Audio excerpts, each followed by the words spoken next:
खरं तर बोलते की अमन का शहर आहे, त्याच्यामुळे याला कुठेही गालबोट लागता कामा नये अशी आमची इच्छा आहे.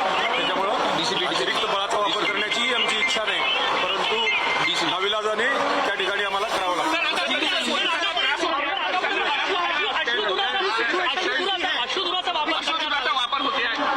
अश्रुधुराचा मॉबला कमीत कमी इजा करावी त्या दृष्टिकोनातून मॉब पांगवण्यासाठी आम्ही अश्रुधुराचा दोन वाहनं जाळण्यात आले सर, दोन वाहनं जाळण्यात. आपण मला थोडंसं काम करू द्या.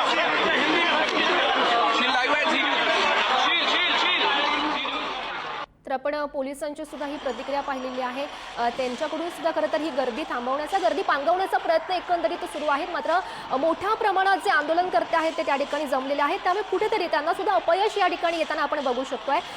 पुन्हा एकदा आमचे प्रतिनिधी जितेंद्र यांच्याकडे जाऊयात. जितेंद्र, सध्याची काय परिस्थिती तिथली? खरं तर गर्दी पांगवण्याचा प्रयत्न करतायत पोलीस, मात्र त्यांना सुद्धा अपयश येत आहे. काय नेमकं आव्हान आहे त्यांच्यासमोर सध्या?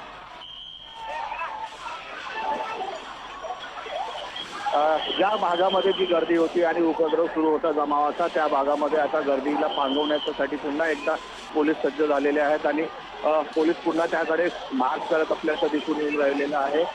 कारण एका बाजूला